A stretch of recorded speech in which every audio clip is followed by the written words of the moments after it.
If you want to change the world, start off by making your bed. If you make your bed every morning, you will have accomplished the first task of the day. It will give you a small sense of pride, and it will encourage you to do another task, and another, and another. And by the end of the day, that one task completed will have turned into many tasks completed. Making your bed will also reinforce the fact that the little things in life matter. If you can't do the little things right, you'll never be able to do the big things right. And if by chance you have a miserable day, you will come home to a bed that is made, that you made. And a made bed gives you encouragement that tomorrow will be better. To pass SEAL training, there are a series of long swims that must be completed. One is the night swim. Before the swim, the instructors joyfully brief the students on all the species of sharks that inhabit the waters off San Clemente.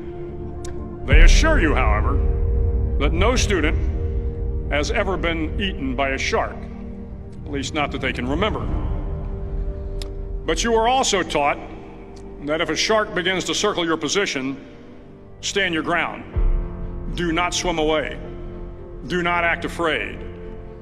And if the shark, hungry for a midnight snack, darts towards you, then summons up all your strength and punch him in the snout, and he will turn and swim away.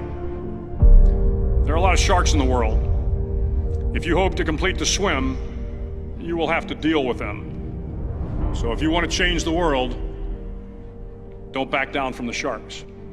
Over a few weeks of difficult training, my SEAL class, which started with 150 men, was down to just 42. There were now 6 boat crews of 7 men each. I was in the boat with the tall guys, but the best boat crew we had was made up of the little guys, the Munchkin crew, we called them. No one was over 5'5". The Munchkin boat crew had 1 American Indian, 1 African American, 1 Polish American, 1 Greek American, 1 Italian American, and 2 tough kids from the Midwest. They out-paddled, outran, and outswam all the other boat crews. The big men in the other boat crews would always make good-natured fun of the tiny little flippers the Munchkins put on their tiny little feet prior to every swim. But somehow these little guys from every corner of the nation and the world always had the last laugh, swimming faster than everyone and reaching the shore long before the rest of us. SEAL training was a great equalizer. Nothing mattered but your will to succeed, not your color, not your ethnic background, not your education, not your social status. If you want to change the world, measure a person by the size of their heart, not by the size of their flippers. The 9th week of training is referred to as Hell Week.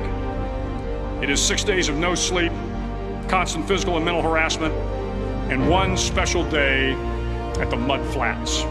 The Mud Flats are an area between San Diego and Tijuana where the water runs off and creates the Tijuana Sloughs, a swampy patch of terrain where the mud will engulf you. It is on Wednesday of Hell Week that you paddle down to the Mud Flats and spend the next 15 hours trying to survive the freezing cold, the howling wind, and the incessant pressure to quit from the instructors.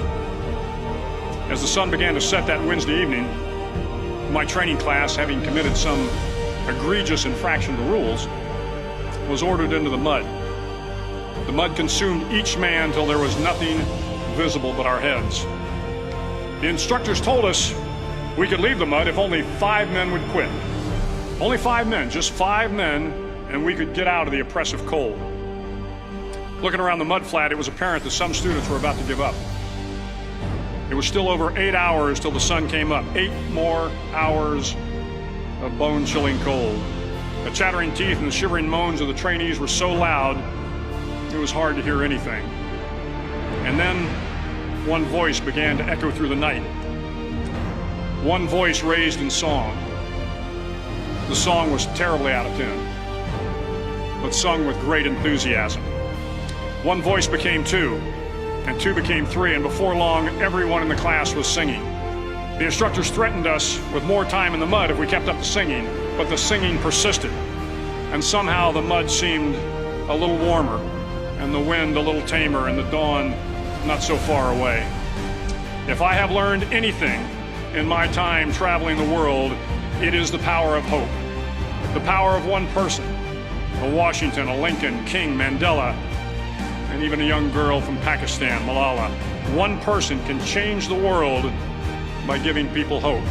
So if you want to change the world, start each day with a task completed. Find someone to help you through life. Respect everyone. Know that life is not fair and that you will fail often. But if you take some risks, step up when the times are the toughest, face down the bullies, lift up the downtrodden, and never ever give up. If you do these things, the next generation and the generations that follow will live in a world far better than the one we have today. And what started here will indeed have changed the world for the better.